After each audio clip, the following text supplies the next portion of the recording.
Oh god, looks like doing a build video, I guess, or at least a Stamsorc. I don't even know if you call it a build video or a guide. Essentially, I've set up like an old style Reaver Stamsorc. Idea behind it is mainly AoE and healing off of AoE and siphoning life. I assume everyone knows where this is going, the Pale Order Ring. But the concept is using every possibility you can to siphon life from the area around you. And I wanted it to be able to compete in a 1v1 if you come across it, but then scale exponentially the more players you fight. So every aspect wants to be able to work towards more players you fight, and the Pale Ring is great for doing that. In a 1v1, the Pale Ring, honestly, I think it falls short compared to what you could run in a 1v1.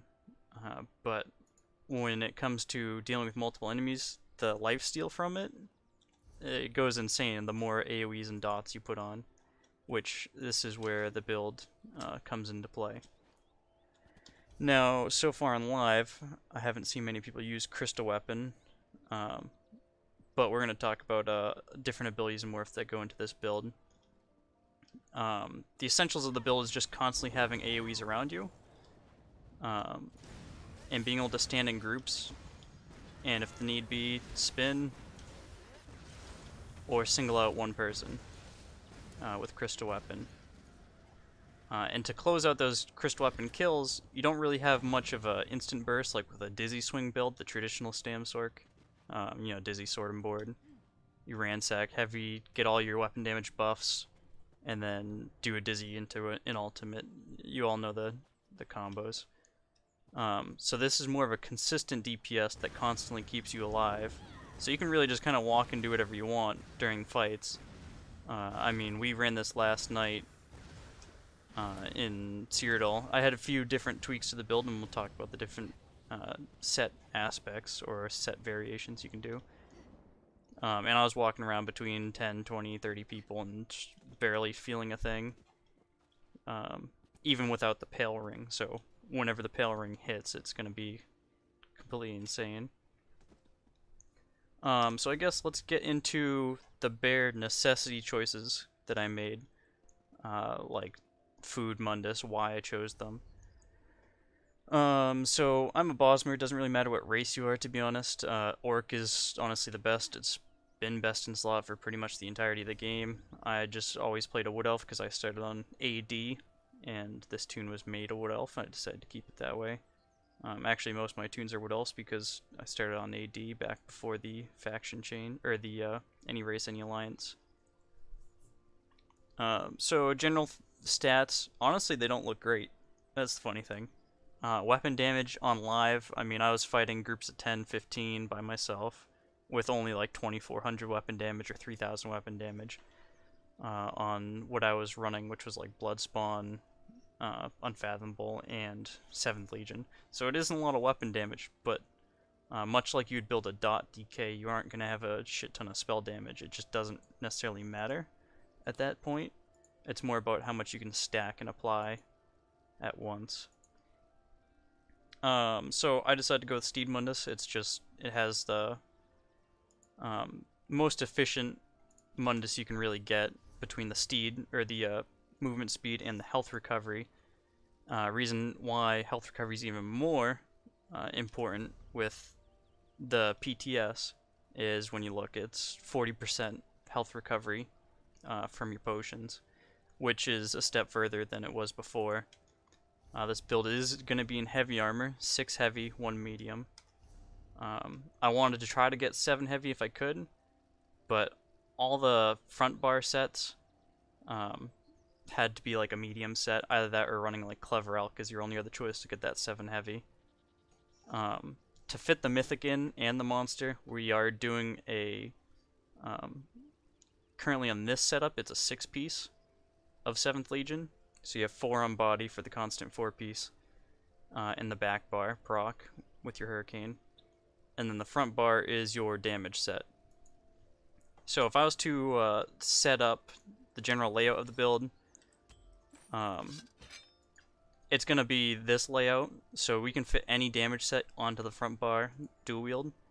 7th Legion, I think, pretty much has to stay. The health recovery from it, again, for the reason of just the major minor buff changes to the potions.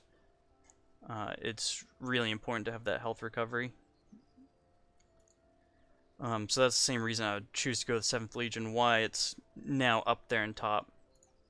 For monster sets, the choice between Bloodspawn and someone else recommended me Krog, just because it pairs well with the Stamsorc and the dot and proc pressure, essentially.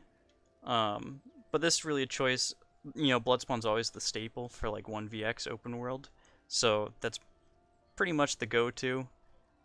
I tried doing some duels, and honestly swapping between the Bloodspawn and the Krog. When I ran the Bloodspawn, it seemed like I just had more defense and more availability to push pressure onto a person. With the Krog, I didn't have as much defense, but the random proc kind of did the pressure for you anyways. So I guess in open world I'd probably end up sticking with the Bloodspawn anyways.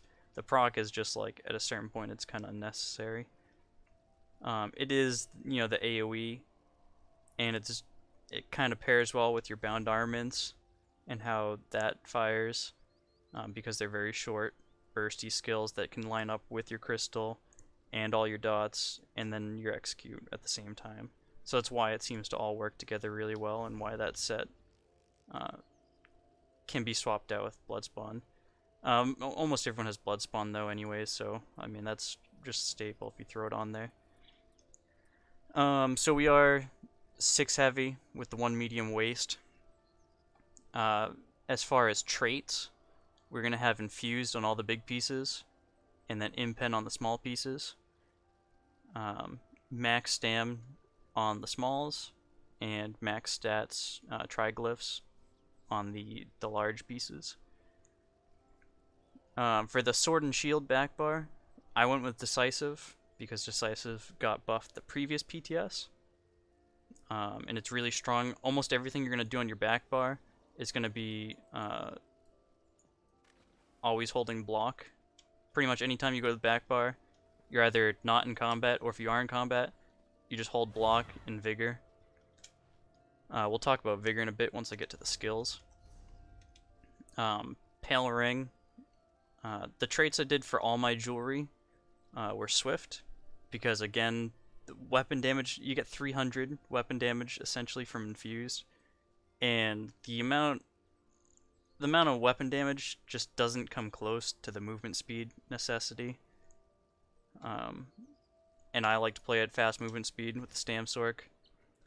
It's really strong paired with the dots. Unlike a normal dot build, where you have to come up to target, apply your dots, hope to kill them or hope they don't get away, and then move on to the next target and apply your dots, where Stamsorc is just have all your dots and everything on you, run up, kill this guy, and it doesn't matter what happens to your dots, they can't get purged off because they're on your own person. The movement speed just allowed you to move and disengage and re-engage other targets really fast on a dot build. For the longest time, like since 5-6 years when this game came out, I've always sworn by just doing like direct damage, straight up stat builds. But I mean, at this point, it's kind of a meme now to be able to run this kind of build. What else? Anything else base? Mostly weapon damage, either weapon damage or Stam recovery glyphs. One thing to talk about is Stam ability cost reduction glyphs. If they do the stacking cost increase, if they decide to do one of those changes for the actual game, like make a permanent change that AoEs have a stacking cost increase, I would consider doing like a Stam cost reduction glyphs, because those will make it so it won't stack as exponential. Or you'll be able to get 1 or 2 more abilities off than you normally would if you just did recovery. And that would help against the cost increase. I did play during the global cost increase with this build on live. and I hardly honestly felt the difference. Like, I could spam Steel Tornado pretty much 3, 4, 5 times into a group of people. Like, I had enough resources to handle a good bomb. I'm gonna get CP out of the way first. Red Tree, this is pretty much my staple. I really never change anything here. Resistance is the only thing you really change depending on how much crit resist you have. And generally you're just gonna try to get for around that like the 3k mark. I'm missing my belt piece, so we can throw that on. You're gonna get around the 3k mark. That's really, this is like the final tuning, whatever you do. Let's see, 51, 40. I put this kind of low this patch because honestly you die more from like procs and direct damage than you do dot damage now. So honestly really didn't care about that. Usually, like before I had this bumped up to 70 just to like not care about dot damage because we were in a dot meta before we went to the direct damage and now proc meta. Because dying to like suffocation mechanics like dots, pretty much exactly dying to this build is why I would always stack these. 43, 43, 49 because we want the healing received from I'm pretty sure this affects the Pale Ring, but just in general everything you do on this build is geared towards healing whatever you can. So having this bumped up really helps, because on Stamsorc this is the only real stat: healing received, healing done, and I guess healing taken from the heavy armor. Is the only way to bump up your crit surge, dark deal heals, and then this will just hopefully bump everything else up. It should bump your, let's see, blood magic passive, because you'll get this heal from your crystal weapon, and then of course you'll get all the heals from the Pale Ring, and it just makes it so at a certain point you don't even need to care about what's around you or when to heal. If you do ever get pressured or feel like you're gonna die or lose in a situation, you just hold block, and since you on this bar you can't really do any damage to heal yourself with the Pale Ring, that's what Vigor's there for. You just hold block and Vigor and move where you want to, and then if anything you have the Sword and Board ult. So that's what the game plan is with the healing received. Now sustain, because the major minors did get boosted for the recovery. I honestly took a bunch out of recovery. I had pretty much all these points from Siphoner into Tenacity just for recovery. But now we have 20% more Stam recovery. It's pretty pointless to need to do a bunch of heavy attacks all the time. So to make this build slightly better in 1v1s, because we are mostly AoE, and the only 1v1 potential you really have is the crystal weapon. On my setup personally, I don't run a stun, so Siphoner is just pretty much auto wins in any 1v1 you come across in PvP. This is mainly geared for open world, so this is by no means a dueling setup or tournament legal, if you want to call it that. 2 Sprinter just because those were extra points. You know, break free cost, this is like the most important one. You can bring this higher and bring this down, but like, you know, the build's made to piss people off. Mooncalf, you know, just recovery, health recovery again, playing into those. Honestly, I might take out a roll dodge, because I tend to just not even roll dodge anymore. Compared to block with Sword and Board, like blocking with Sword and Board is way more effective and important than trying to mitigate damage through rolling. There's so much shit that just goes through roll dodge now, and especially with proc sets like going crazy. I don't care to like figure out which proc sets go through roll dodge and which don't, and all, you know, all that sort of stuff. So like, if you want to, you can take most of it and just put it into block, but really most of the green tree comes down to playstyle. Siphoner is really the only offensive green tree CP you can put in. Everything else is sustain and like defense, right? Befoul is kind of pointless now because you're one on Stamsorc, you're not really getting Defile anyways, but Defiles in general just got reduced in the major minor changes. So even doing this with your block would be fine. Put that in. Healing done, once again, just boost all your healing. It's the only way to get it. Spell crit doesn't really even do shit anymore, so none of those really matter. You just want to throw those in there. Now, we're going to spread across almost everything, except for the pen. This pen is just the extra points that don't really fit in anywhere. We have so much pen everywhere else in the kit that stacking pen here is kind of inefficient compared to like getting the % damage boost. So I couldn't really care to keep stacking pen. But if you want to sort of gear the build towards something else, like maybe if you want to play off the 1v1 with the crystal weapon more, you can put more CP into like the mastered arms to boost that. Getting your butcher passive might also help in 1v1s more with the crystal weapon.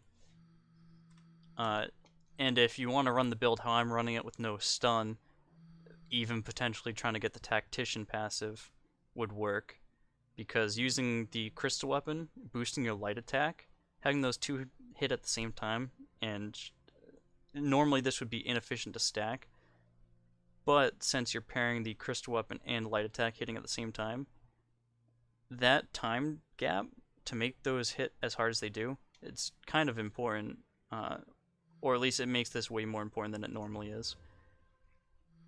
As for these, I just ran them to rough values. By no means did I like DPS parse this or anything. This is more of just feel where I wanted the damage. Do you want the consistent damage or do you want the damage on your crystal weapon? That's really what you want to choose. You could take it off this and boost this.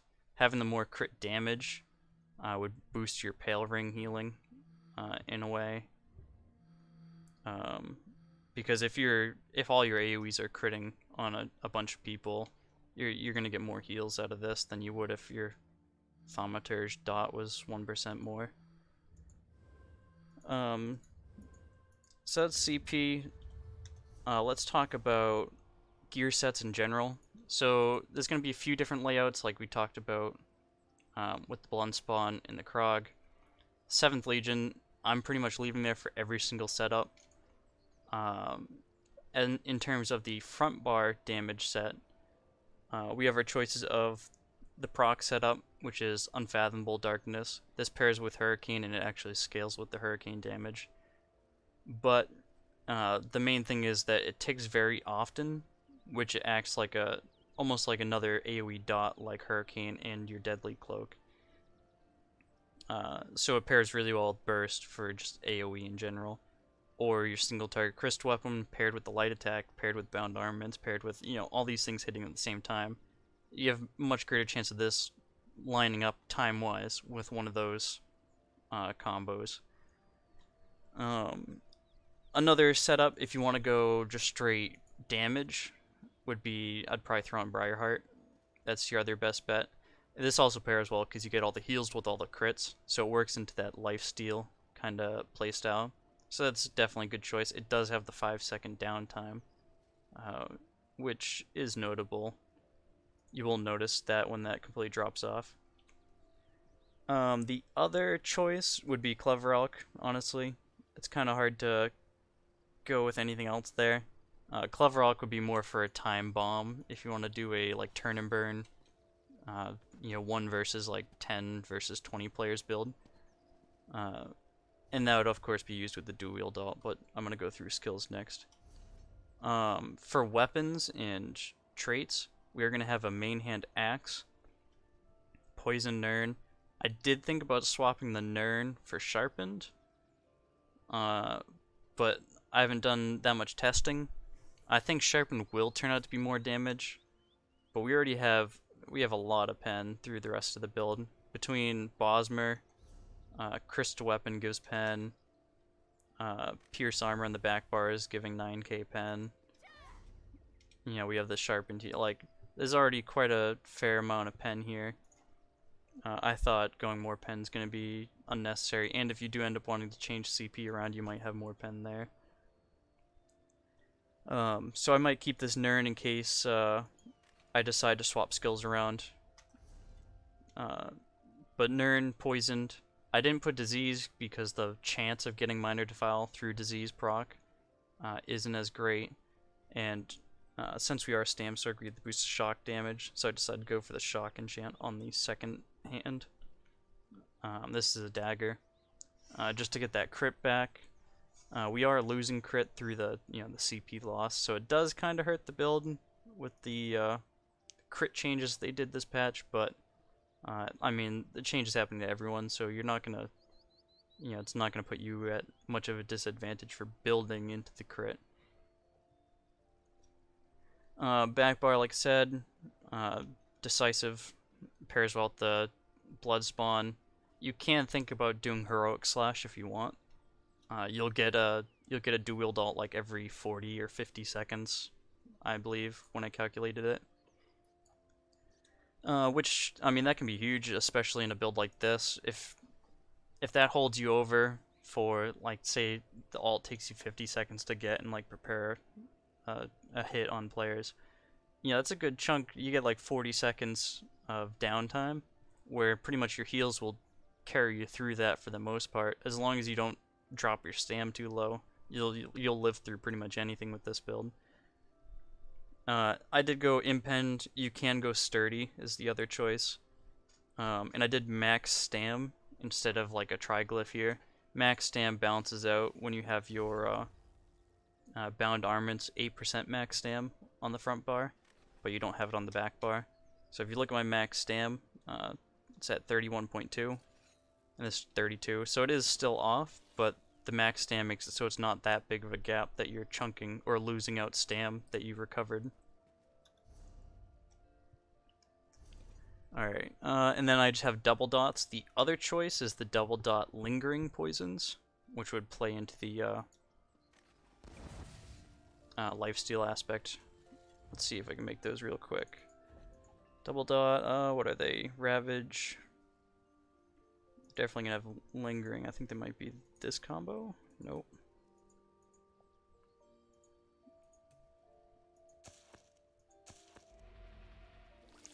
There we go. So these are the double dot lingerings. What's good to know about these is they do round up a tick, so even though it says per second for 2 seconds, that's actually going to be 3 ticks. And then the other one should round up to 4 as well. Where I believe last time I looked, these double dots actually round down, so even though it says 3.5, and these ones rounded up, these ones actually round down to 3, where these ones went to 4. I'd have to check this again. I did this like 2 PTSs ago when I was testing Briarheart. I was trying to get a bunch of heals with Briarheart. Actually, it was a earlier version of this build. So these can be worth it because they do have a lot of ticks, where these actually have less ticks. But the reason I ended up going with the plain double dots was because they last longer. So when you go for your transition in a 1v1 to set up a combo into this, it allows you to get that crystal weapon into another ability. And those dots, just having it last longer, has more chances for those ticks to line up with those abilities when you swap. That's why I ended up going for it. Before, the build had the poisons on the front bar, and I was using a two-hander to get a infused weapon damage enchant. So that's why I was using the lingerings before. Let's see. I think now we have about time to talk about skills. Let's talk about the potions. Honestly, any combination of open world, you want to carry a potion like this that's not immovable, just in case you get stunned. You pop one of these if you need a potion. Health stam, major savagery. There's really no other choices you can make. You could make like a major expedition one, so when you break free you have major expedition to run away, but like I'm already running Steed Swift, so I'm not doing that. Other than that, I would have immune savagery for going on the offensive, or immune, let's see if I have it, yep, immune health stam for more defensive. You don't really know what's going to be happening. It's always the safe bet to go with the health recovery, because your health recovery does start getting pretty high. especially with all the heavy armor you have. Just, I mean, that passive health recovery is just running around with that alone keeps you alive. For the food consumable, am running Bewitched Sugar Skulls. Reason being, I'm not running Artam. Bewitched. Let's see. Do I have an Artam? I can craft it, I think.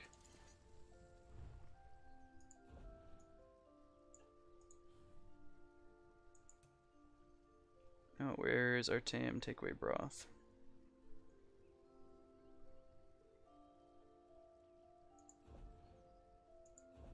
I think my UI is going to be bugged. Well, the reason being, on Stamsorc, max Stam is worth a little bit more. And when comparing the stats of something like Artam Takeaway Broth and Sugar Skulls, you'll see that everything, all the stats Sugar Skulls give is higher, just because it's a food and for some reason Zos thinks drinks are, like, should be worthless.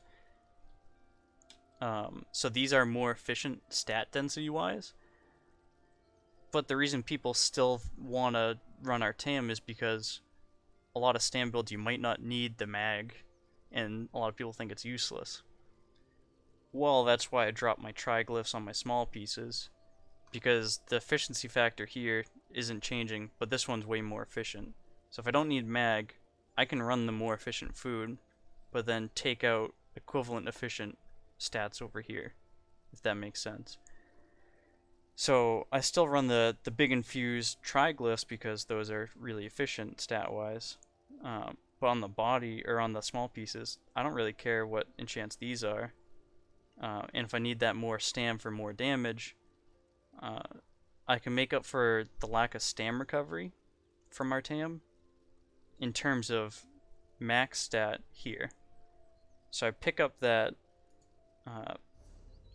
essentially, we're doing a triple conversion where we go from the Stam recovery we lose from Artam into weapon damage, where you'd normally change out Stam recovery and weapon damage through your jewelry enchants.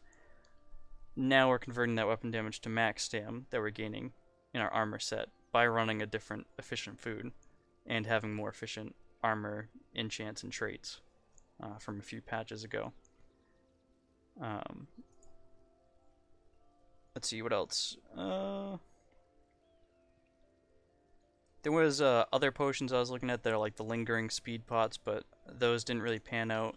I'd rather have the Stam recovery and the health recovery, since those got massive boosts this patch anyways. So skills, there's a lot of things we can swap out. So this is going to be our main spammable spot.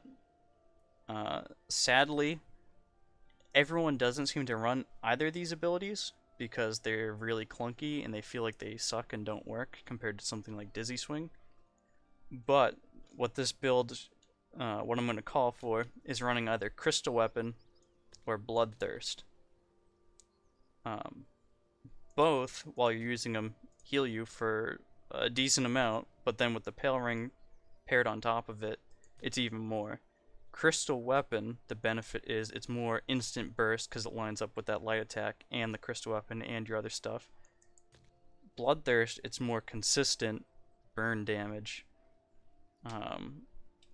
where again it would just line up with your dots that are going.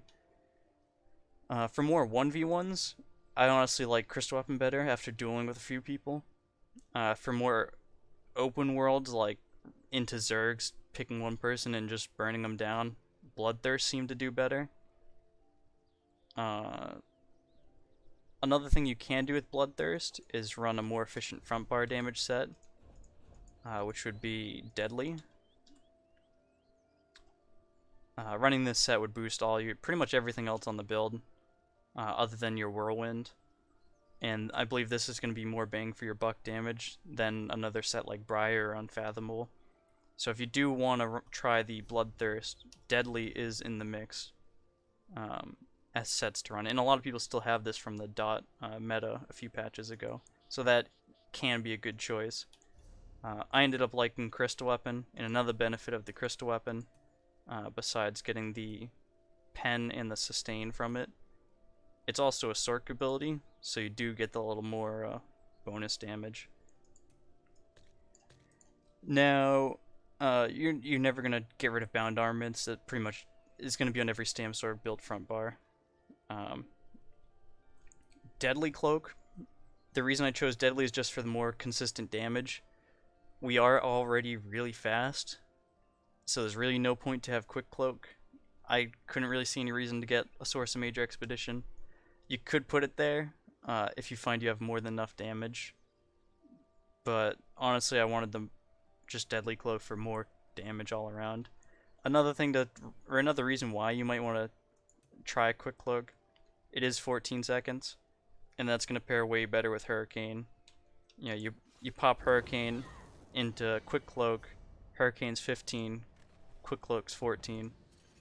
So by the time you activate Quick Cloak, by the time you would activate Quick Cloak, it means your Hurricane and Quick Cloak have 14 seconds left. So they're gonna pair up they're gonna end at the same time. Crit Surge is here. Honestly, it could be like anywhere if you want. Like if you want Streak here, you could, or Dark Deal. If you like having Dark Deal in your front bar, you could easily swap Dark Deal and Crit Surge. That's kind of up to you. Honestly, swapping Dark Deal and Crit Surge is like the only swap you can make. Oh, you could swap Hurricane too. Oh no, you can't. Hurricane has to be there for 7th Legion. So yeah, if you want to swap these, you could. But otherwise, you really, it's up to you where you want your Streak or Ball Lightning. But you can kind of swap that around. Whirling, just, AoE execute fits the build. If you don't really want to go into more of the AoE and you just want to go more dot, you could argue Blood Craze. Some people are going to say Rending. But honestly, I'd rather go with Blood Craze with the build to play into the lifesteal. I mean, it would just make you an unkillable monster in 1v1. But, AoE execute, it's kind of necessary, especially with the bomb aspect. Now, for the alt, choices are going to be the usual Dawnbreaker or the dual alt Thriving Chaos. This giant AoE cone dot heals you, and then heals you even more with the Pale Ring. But it increases damage for enemies hit. So you can go up to 36% more damage done.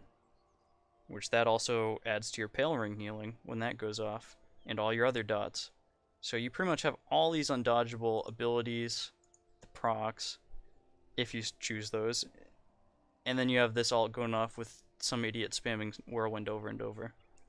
Even if you don't have like a well set up build, like I was running around last night, 1vxing, even if you didn't have like everything set up perfectly for next patch, I was still chunking groups like 10 people, almost wiping them just off the dual alt and Whirlwind alone. Like by far, I didn't even have my weapon damage enchants set up right. I think they were just purple enchants I threw on, but like everything wasn't set up right, and I was still chunking groups like easily. So that's well within reason to choose dual alt. If you seem to be having trouble with no stun, since nothing on this kit stuns, unless you went for the off-balance CP with Tactician. If you really want to stun, you might want to just consider throwing Dawnbreaker on. You'll still be able to get bombs off, especially with the stun. You might be able to get a quick kill with a Dawnbreaker into Whirlwind before they stand up and start healing. But I really wanted to play into the lifesteal, and I like the fact that the dual alt helps you scale up in damage when you're fighting large groups.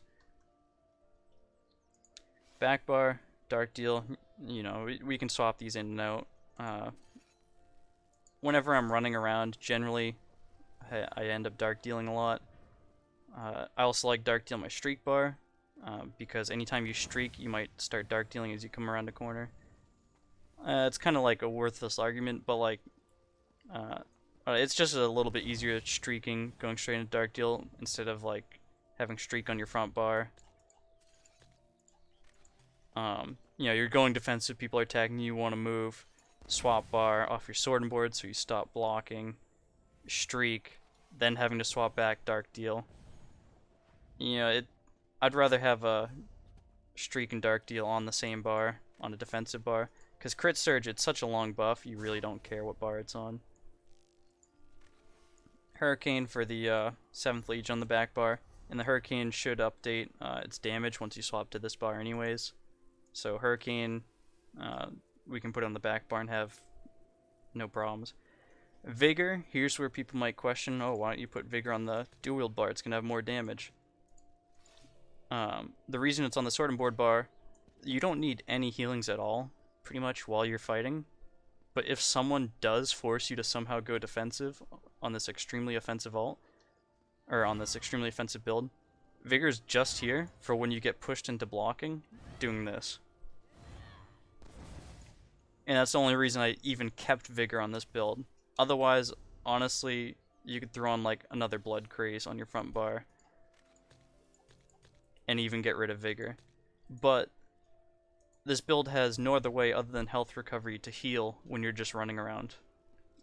Like once you break line of sight from people and you're just running around, the only thing you can do is health recovery and dark deal.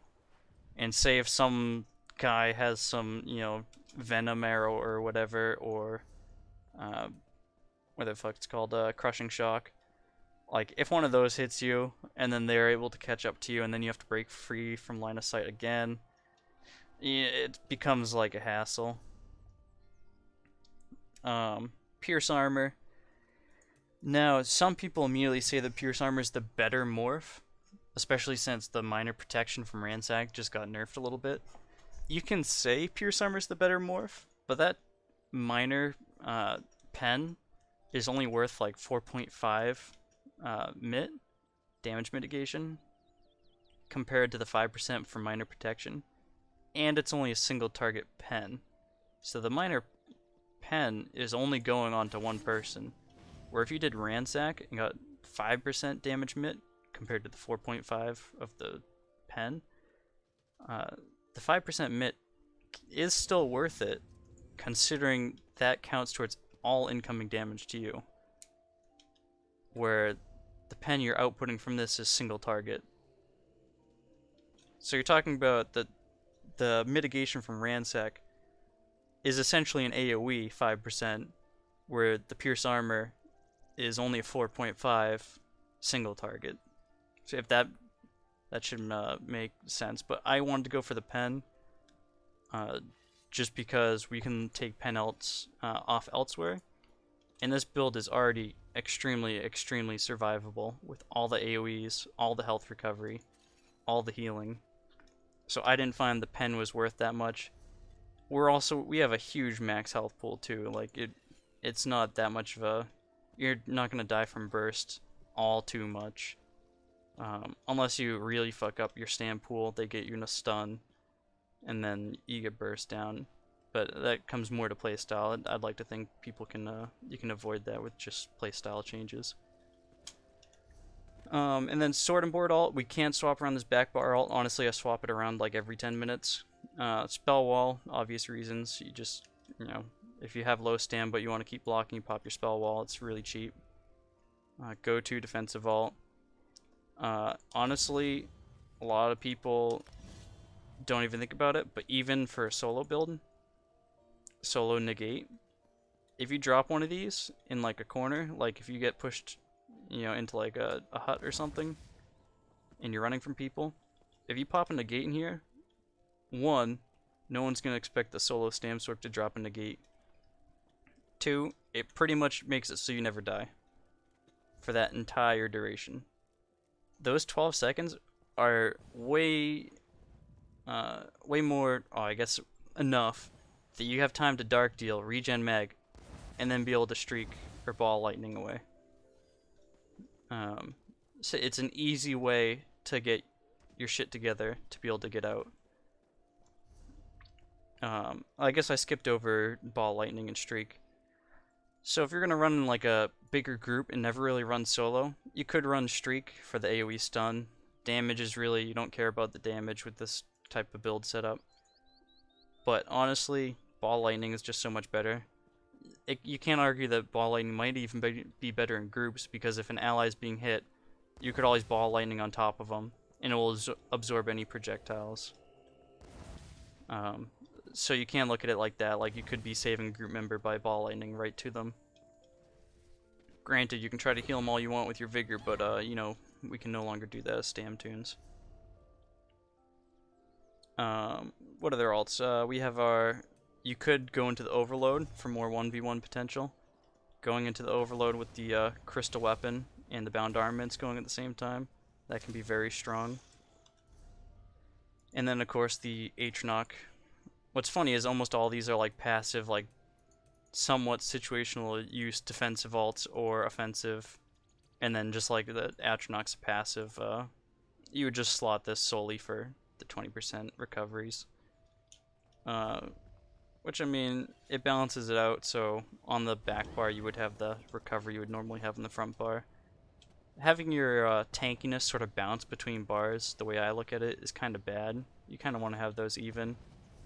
But if you want to take that off for the Sword and Board alt, honestly, I feel like I have way more defense using the Sword and Board alt than what you would gain from the health recovery.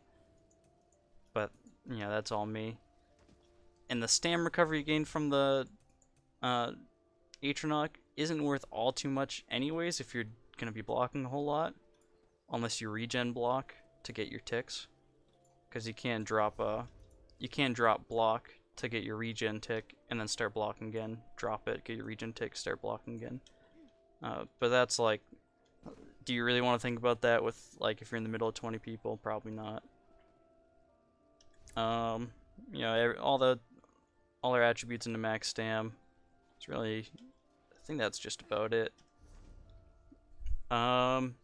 If you did want to drop 7th Legion, you could put on Clever there too, I suppose. Troll King maybe for a helm, but I don't know. If you did want to go into more group play, the Pale Ring, you can still heal other players, so you could go Echoing Vigor, since, like we were saying, Vigor is not really used for much at all. So you could go Echoing Vigor to be able to be useful to group members, and then run Troll King, so the Troll King would go on those group members. Troll King would also pair with your health recovery, and then since all your health recovery bonuses are through the roof, yeah, you could see that getting kind of crazy and useful.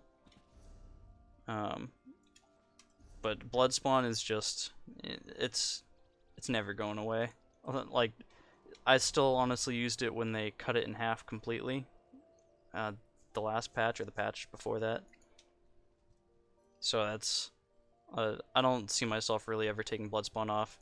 I honestly, maybe if I'm running in the group, I might try doing some group PvP during the rest of the AoE tests.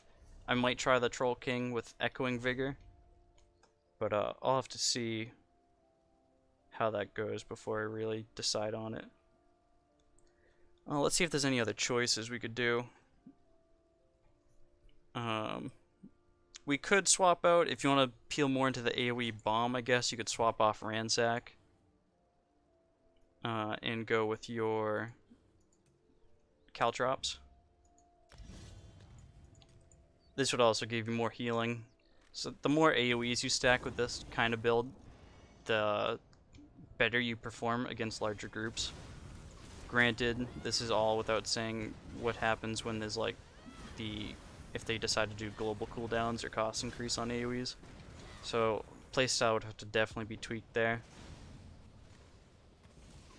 But it's just insane what you can do with this much damage output and healing based off of it. And then to throw the Pale Ring onto it, it's even crazier. I think this about wraps it up. I might post videos. I might try to record some tonight or throughout the week of just running around Cyrodiil.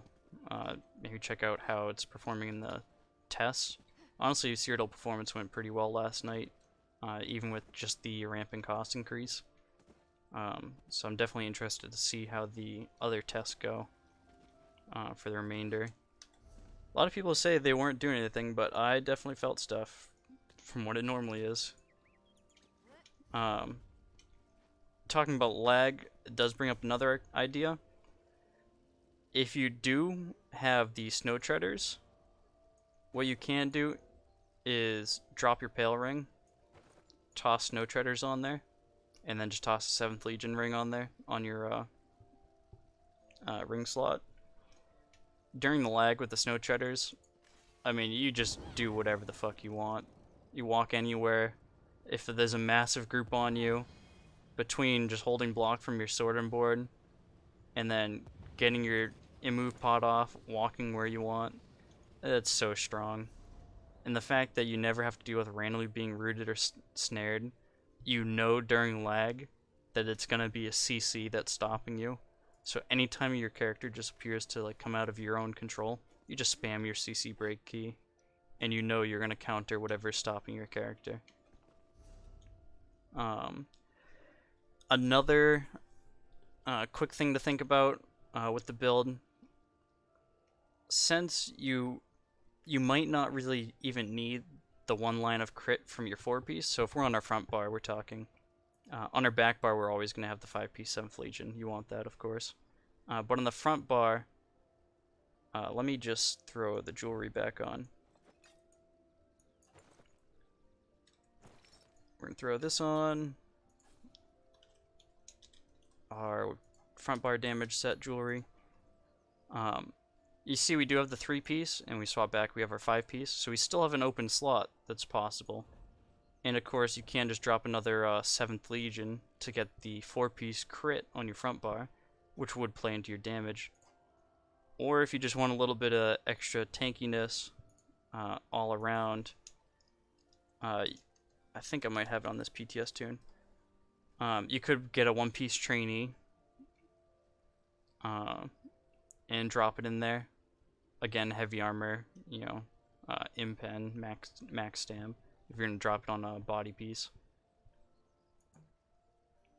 Or you could swap out with one of the jewelry if you want to run 2 medium, or just run a medium trainee. It's really up to you. You can throw around those combinations. But getting that 1 trainee health is definitely more efficient than the 1 line of weapon crit. Granted, crit is harder to come by now since they changed the CP from 9% down to 3%. So you can make an argument that that crit might be worth more. But the trainee is looking like a good drop-in as well. So that's really the layout. Playstyle-wise, it's really just keeping your Hurricane debuff every so often.